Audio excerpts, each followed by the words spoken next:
우리 교회가 설립 53주년을 맞았습니다. 모든 것이 하나님의 은혜인 줄 압니다. 우리 장로님께서 기도하신 것처럼 우리 교회가 더욱더 온전하고 견고한 모습 가운데 세워질 수 있도록 위해서 기도해 주시고 힘써 주실 것을 부탁을 드립니다. 오늘 제목이 세상의 주인은 누구인가, 이런 제목으로 함께 말씀을 대하려고 합니다. 2026년 저희 교회 주어가 표어가 믿음의 눈으로 세상을 보라, 이런 제목입니다. 이 주제가 의미하는 건 성경적 세계관을 가지고 세상과 인생을 보라는 겁니다. 우리가 오랜 시간 동안 살펴보고 있습니다. 간단하게 정리한다면 세계관은 세상과 인생을 바라보는 안목입니다. 사람은 누구나 자기만의 세계관을 가지고 세상을 봅니다. 그리고 자기만의 방식으로 세계를 이해하고 인생을 이해합니다. 하나님의 자녀로 부름을 입은 우리에게도 요구되는 세계관이 있습니다. 이걸 성경적 세계관 이렇게 부릅니다. 성경의 안경을 쓰고 세상을 이해하고 인생을 이해하는 겁니다. 이것을 저는 믿음의 눈으로 세상을 보라, 이렇게 표현을 했습니다.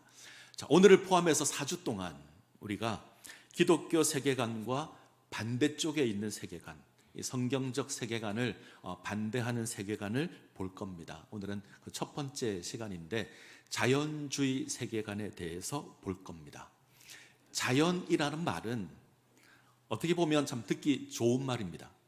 자연으로 돌아가자, 혹은 이런 프로도 있더라고요. 나는 자연인이다, 이런 프로도 있습니다.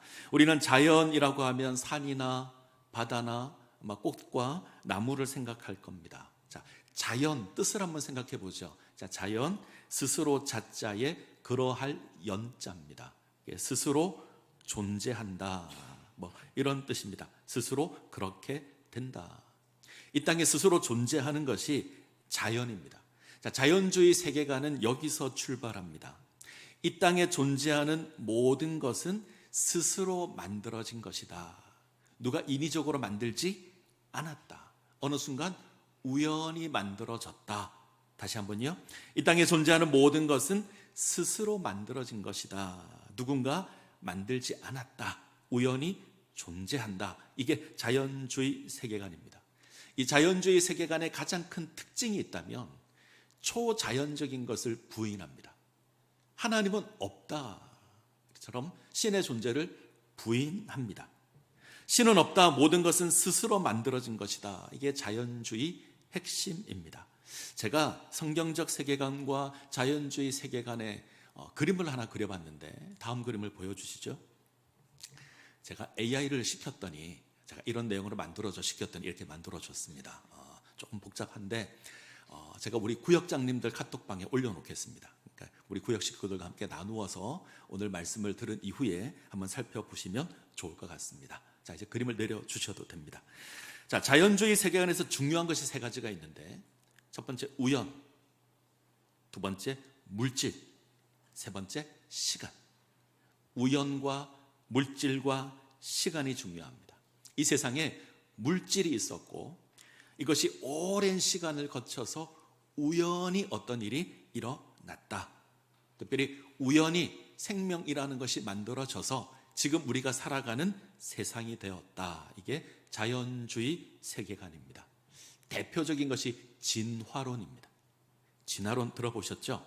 이 땅에 존재하는 모든 생명은 누가 만든 것이 아니라 오랜 시간을 거쳐서 우연히 작은 생명체가 만들어졌고 이것이 오랜 시간 동안 진화해서 오늘날 세상이 되었다. 이게 자연주의 세계관입니다. 성경은 이것을 반대합니다. 자, 히브리서 11장 3절을 보겠습니다. 같이 읽습니다. 믿음으로 모든 세계가 하나님의 말씀으로 지어진 줄을 우리가 아나니 보이는 것은 나타난 것으로 말미암아 된 것이 아니니라. 성경은 모든 세계가 우연히 만들어졌다 말하지 않습니다. 눈에 보이는 세상을 만드신 분이 계십니다. 눈에 보이지 않는 하나님께서 눈에 보이지 않는 하나님께서 눈에 보이는 세상을 창조하셨습니다. 그리고 운행하십니다. 오늘은 이 자연주의와 관련해서 성경의 몇 가지 교훈들을 함께 살펴보려고 합니다. 자, 첫 번째 교훈은 이 세상은 우연히 창조되지 않았다는 겁니다. 세상은 우연히 창조되지 않았습니다. 세상의 많은 사람들이 세상은 우연히 창조되었다, 아주 오랜 시간을 걸려서 우연히 작은 생명체가 만들어졌고 그것이 오늘날 이 세상을 만들었다, 그렇게 이야기합니다.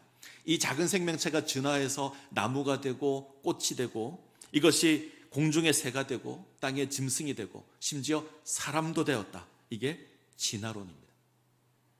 오랜 시간 걸쳐 우연히 천지가 만들어졌다. 이 자연주의자들의 성경이 있다면 아마 1장 1절은 이렇게 되어 있을 겁니다. 오랜 시간을 걸쳐 우연히 천지가 만들어졌다.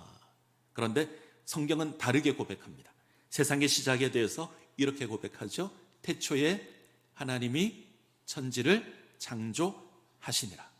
태초에 하나님께서 천지를 창조하셨습니다. 짧은 선언인데 아주 많은 의미가 있습니다. 먼저 세상은 우연히 창조되지 않았습니다. 하나님께서 세상을 창조하셨습니다. 우연히 창조되지 않았다, 이 말은 하나님께서 특별한 계획을 가지고 창조하셨다는 겁니다.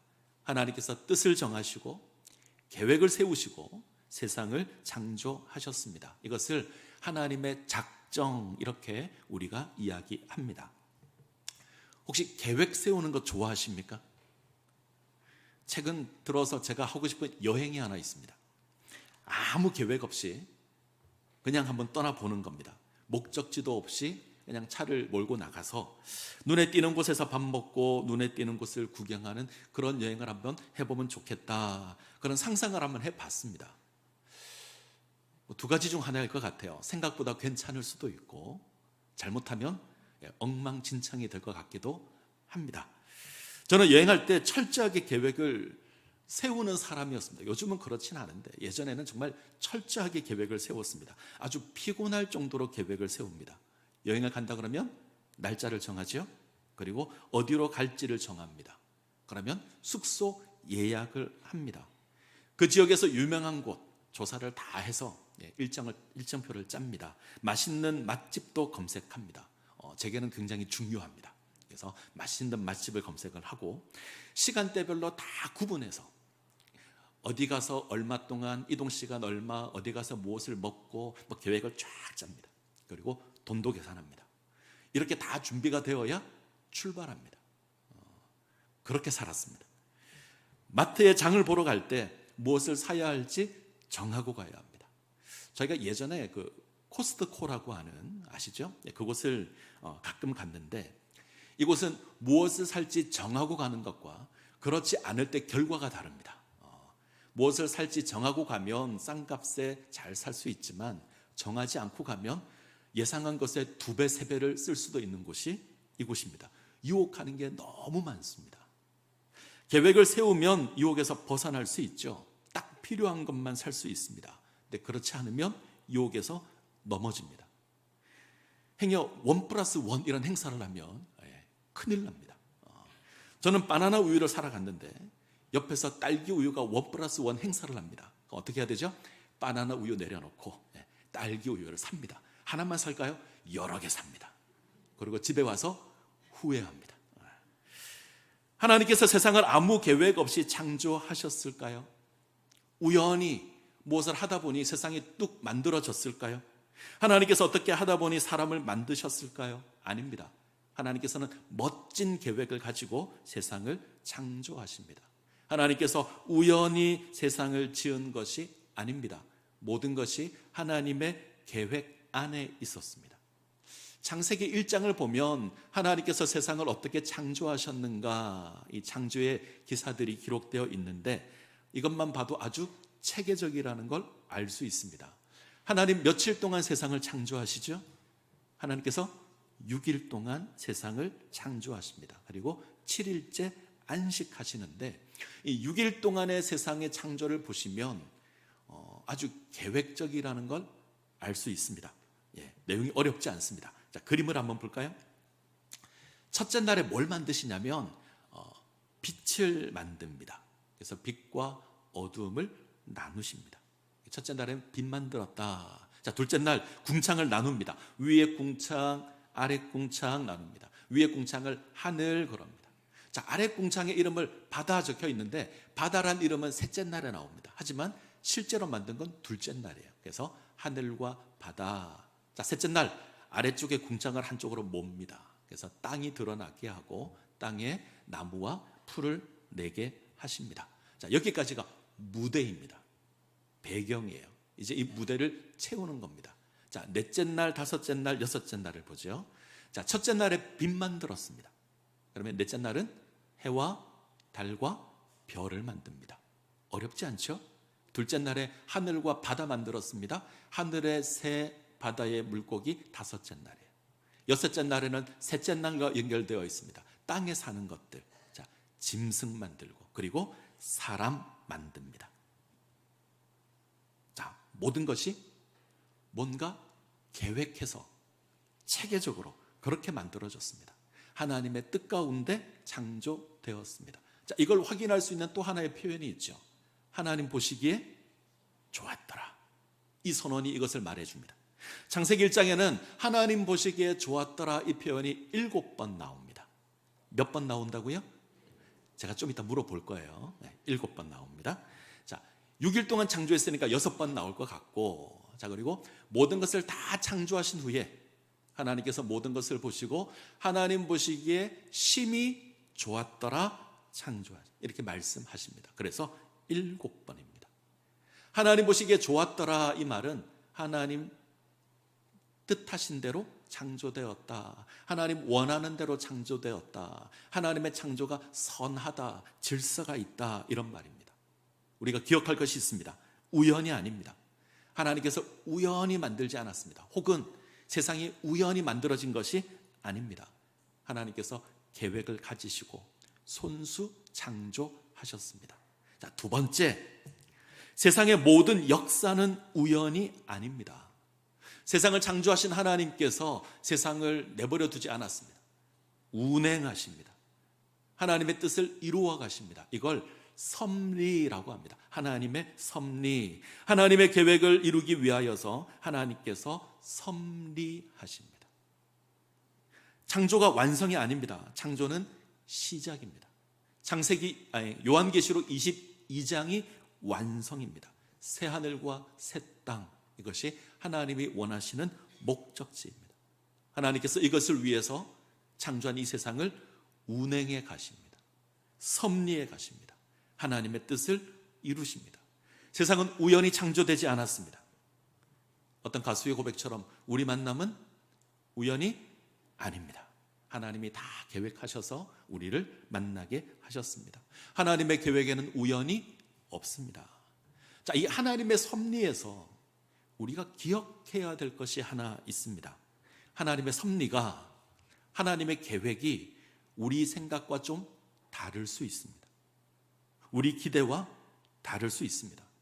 표현을 바꾸면 우리가 하나님의 계획을 다 알 수 없습니다. 우리는 피조물입니다. 피조물이 창조주의 계획을 다 알 수 없습니다. 하나님의 섭리를 다 이해할 수 없습니다. 때문에 우리 삶이 혼란스러울 때가 있죠. 하나님 언제까지입니까? 하나님 왜 내게 이런 일이 있습니까? 하나님 왜 나를 버리십니까? 이건 하나님의 섭리를 우리가 모르기 때문에 하는 고백이에요. 하나님 언제까지입니까? 하나님 왜 이렇게 하십니까? 하나님 왜 나를 버리십니까? 한번 생각해 보시죠. 하나님께서 살아계십니다. 그 하나님이 세상을 운행하십니다. 우리를 택하셨고 부르셨고 우리를 지키십니다. 우리를 통해서 하나님의 뜻을 이루어 가실 겁니다. 그러면 우리 삶에 어려움이 없어야죠. 우리는 그렇게 생각합니다. 우리 삶에는 아무런 어려움 없이 형통함이 가득해야 합니다. 천지를 창조하신 하나님께서 우리 삶 가운데 역사하시는데 어려움이 있으면 안 됩니다. 형통해야 합니다. 그런데 우리 삶을 보면 어려움이 있죠. 있는 수준이 아니라 많습니다. 거친 광야를 거닐어야 하고 무서운 광풍을 만날 때도 있습니다. 사망의 음침한 골짜기를 지나갈 때가 있습니다. 그래서 우리가 피곤하고 힘이 듭니다. 어쩌면 이 자리에 앉아 계신 우리 성도분들도 그런 마음을 가지고 나와 계실지 모릅니다. 하나님께서 왜 내게 이런 고약한 병을 주시는가? 하나님 왜 이 고난을 주시는가? 하나님 왜 저 원수를 내게 주셔서 나를 힘들게 하시는가? 하나님 왜 불경기를 주셔서 우리를 힘들게 하는가? 왜 일거리가 없는가? 이런 마음이 우리 가운데 있을 겁니다. 하나님의 섭리를 다 이해할 수 없어서 우리가 지니는 생각입니다. 피조물에 불과한 우리가 무한한 하나님의 지혜를 알 수 없고 하나님께서 역사하시는 그 섭리를 이해할 수 없기 때문에 그렇습니다. 자, 이사야 55장을 한번 보죠. 55장 8절 9절. 자, 같이 읽습니다. 이는 내 생각이 너희의 생각과 다르며 내 길은 너희 길과 다름이니라. 여호와의 말씀이니라. 이는 하늘이 땅보다 높음 같이 내 길은 너희 길보다 높으며 내 생각은 너희 생각보다 높음이니라. 이 말씀을 마음에 새겼으면 좋겠습니다. 하나님의 길이 우리의 길과 다릅니다. 하나님의 지혜가 우리의 지혜와 다릅니다. 요셉은 야곱의 11번째 아들입니다. 위로 형이 10명이나 있는데 이 10명이 하나같이 요셉을 미워합니다. 왜 미워하죠? 채색옷 때문에 미워합니다. 채색옷은 색동옷이 아닙니다. 통으로 짠 베옷인데 중요한 건 누가 채색옷을 입는가 하는 게 중요합니다. 채색옷은 집안의 상속자가 입습니다. 주로 장남이 입습니다. 그런데 지금 누가 입었죠? 11번째 아들 요셉이 입었습니다. 위로 형이 쟁쟁한 형이 10명이나 있는데 10명을 건너뛰고 11번째가 입었습니다. 야곱이 상속자로 요셉을 생각했다는 겁니다. 그러니 10명의 형들이 화가 날 겁니다. 미워할 수밖에 없습니다. 여기에 요셉은 고자질쟁입니다. 형들이 잘못을 하면 야곱에게 가서 고자질을 합니다. 더군다나 기분 나쁜 꿈도 꿉니다. 그래서 이 요셉이 마음에 들지 않아서 죽이려 했다가 결국은 종으로 팔았습니다. 종으로 팔린 요셉은 애굽의 보디발의 집에서 종으로 섬깁니다. 그런데 누명을 쓰죠. 감옥에 죄수가 됩니다. 그곳에서 술 맡은 관원장의 꿈을 해몽해 줍니다. 이것이 계기가 되어서 바로의 꿈을 해몽하고 애굽의 총리가 되었습니다. 자, 이후 기근의 때에 양식을 사러 온 형들이 요셉 앞에 엎드려 절을 합니다. 자, 이때 요셉이 하는 말이 있어요. 자, 45장 5절을 볼까요? 창세기 45장 5절 같이 읽습니다. 당신들이 나를 이곳에 팔았다고 해서 근심하지 마소서, 한탄하지 마소서. 하나님이 생명을 구원하시려고 나를 당신들보다 먼저 보내셨나이다. 요셉의 고백은 뭐죠? 지금까지 일어난 모든 것이 하나님의 뜻이었다. 하나님의 계획이었다. 하나님께서 우리를 구원하시려고 이렇게 한 겁니다. 나를 이곳에 보낸 건 당신들이 아닙니다. 하나님께서 나를 보내신 겁니다. 하나님께서 그렇게 하신 겁니다. 모든 것이 하나님의 계획 안에 있었다는 겁니다. 야곱이 4명의 아내를 두는 것도 하나님의 계획 안에 있고요. 11번째 아들을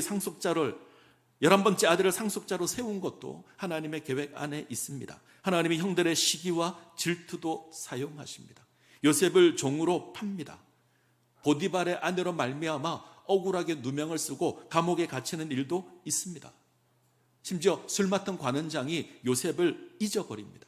근데 이 모든 게 하나님의 계획 안에 있었다. 근데 요셉이 이해하지 못하죠. 때문에 묻고 물었을 겁니다. 하나님, 내가 억울합니다. 하나님, 내가 왜 이 고난을 당해야 합니까?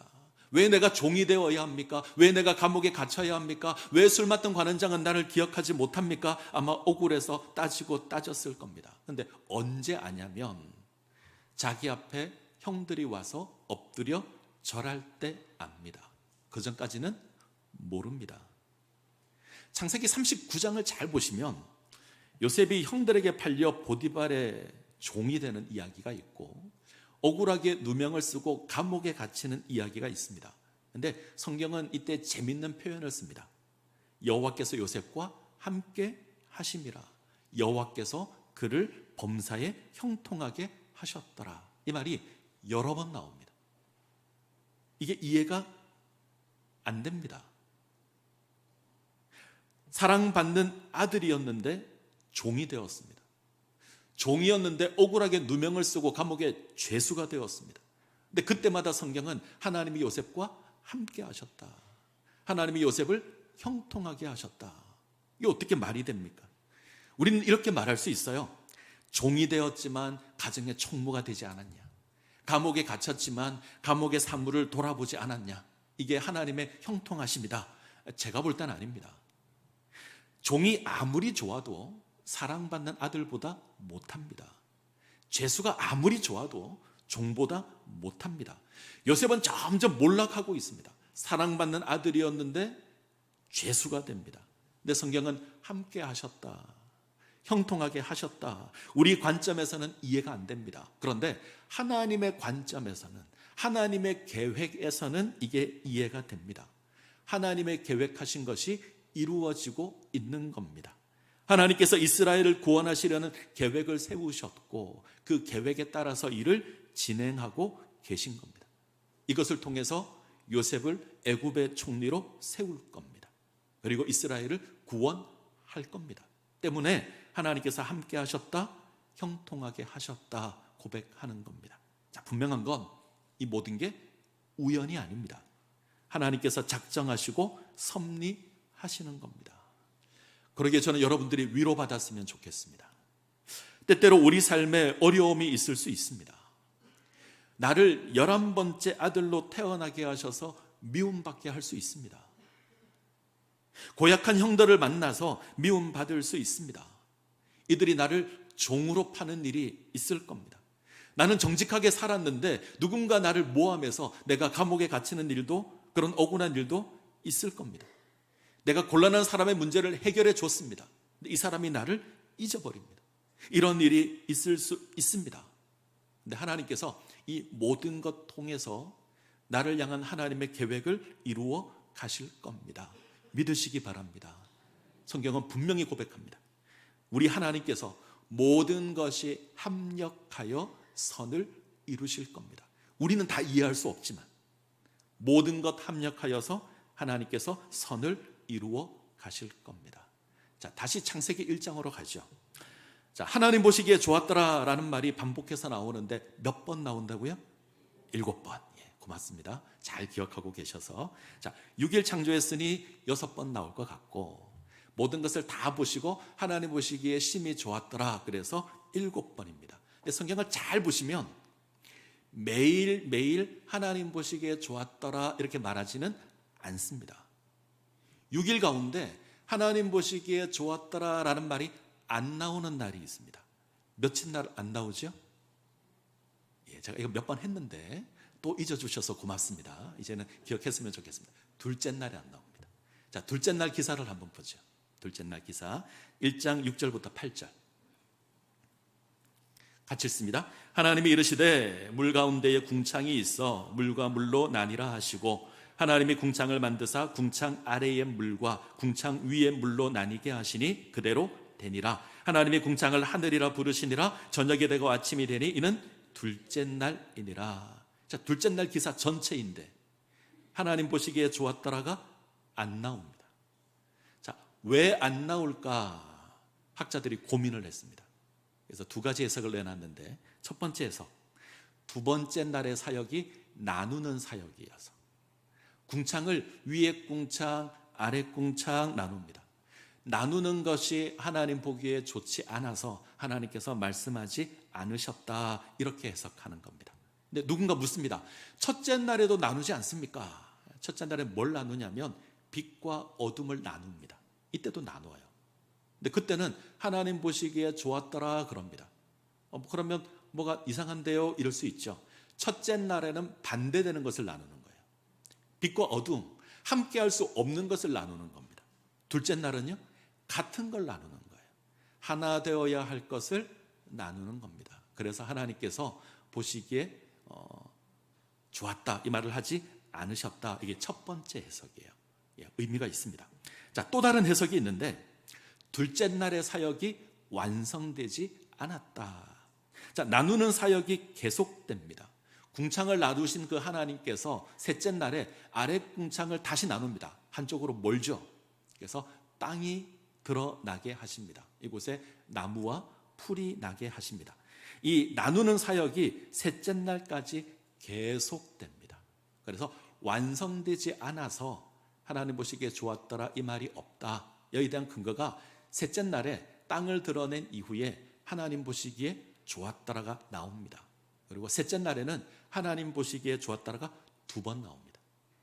저는 이 해석이 조금 더 좋은 것 같습니다. 자, 저의 관심은 이겁니다. 그러면 왜 하나님께서는 둘째 날에 다 끝내지 않았을까? 하나님의 능력이 부족했을까? 아닙니다. 천지를 창조하신 하나님, 능히 모든 일을 하실 수 있는 하나님, 능치 못할 일이 없으신 하나님, 둘째 날에 다 하실 수 있습니다. 궁창 나눌 수 있고 아래 궁창 몰아서 땅을 드러내게 할 수 있습니다. 근데 그렇게 안 하셨어요.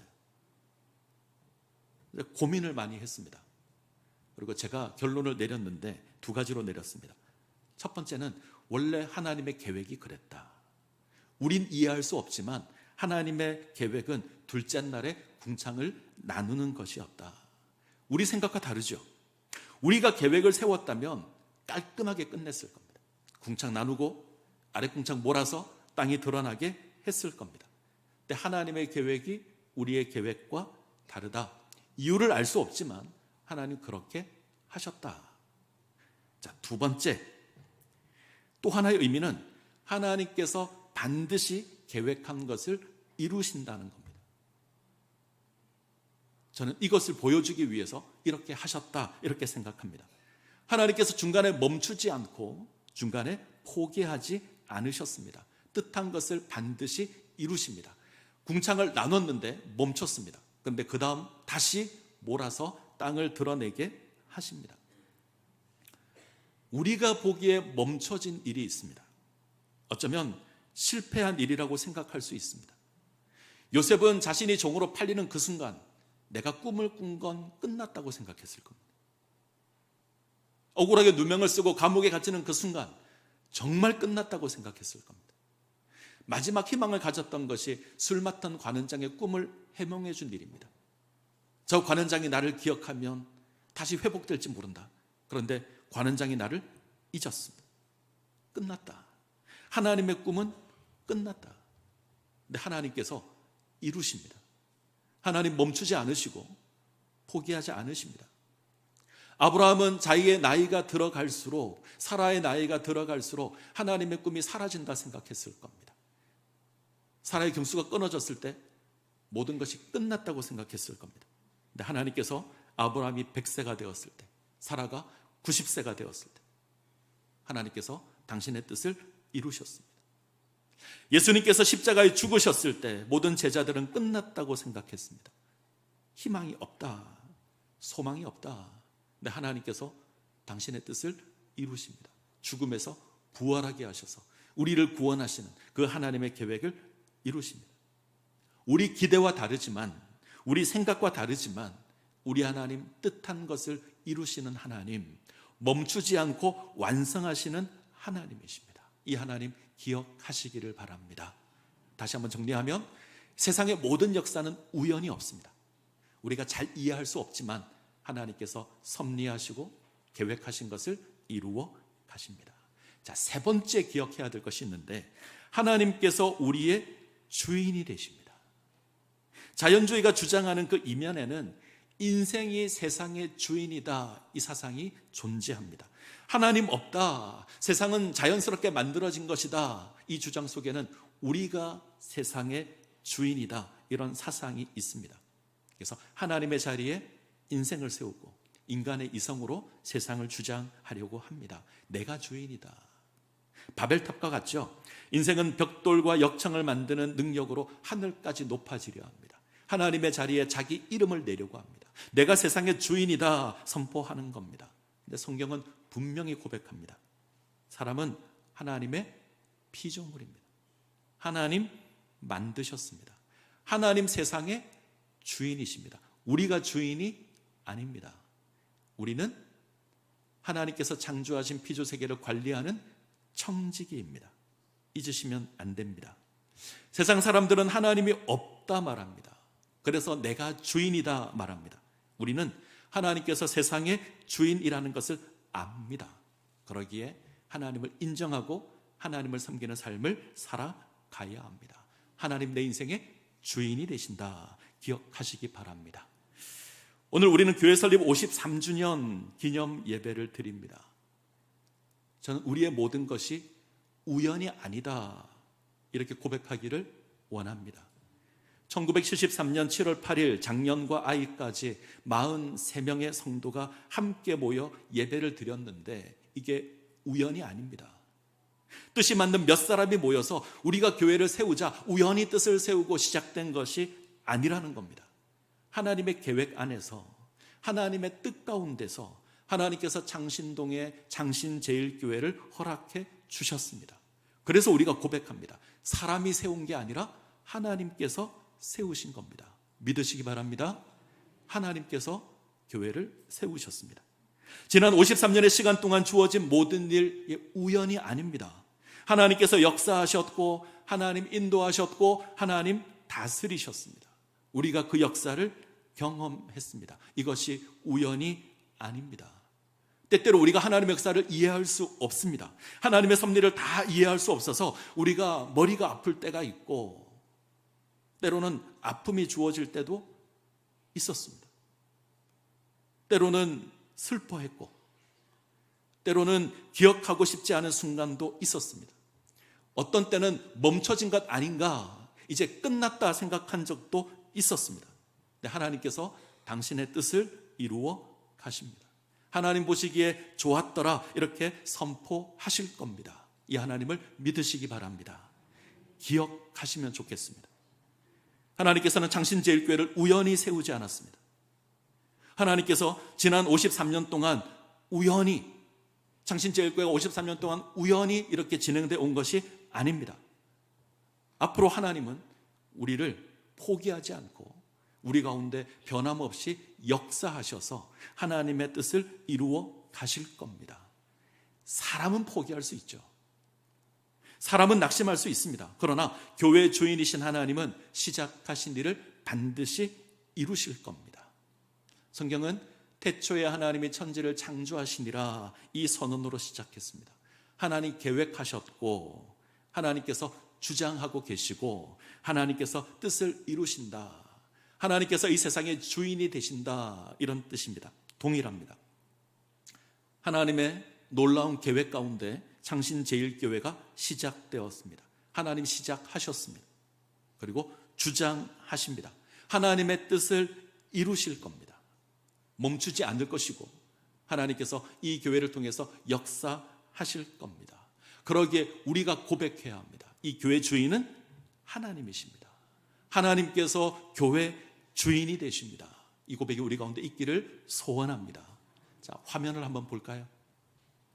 같이 고백했으면 좋겠습니다. 같이 고백합니다. 우리 교회를 세우신 분이 하나님이시며 우리 교회를 붙드시는 분이 하나님이십니다. 우리 교회를 완성하신 분도 하나님이십니다. 하나님께서 교회의 주인이 되십니다. 믿으십니까? 네. 하나님께서 교회를 세우셨습니다. 하나님께서 지금까지 인도해 오셨습니다. 하나님께서 우리 교회를 통해서 당신의 뜻을 이루실 겁니다. 그러기에 하나님 우리의 주인이 되십니다. 이 사실을 인정하시고 하나님 섬겨가실 것을 부탁을 드립니다. 그러면 우리가 이 하나님 인정하며 우리 교회를 세워간다면 하나님께서 우리의 모습을 보시고 하나님 보시기에 심히 좋았더라 이렇게 말씀하실 겁니다. 이 은혜를 누리시기를 간절히 소원합니다.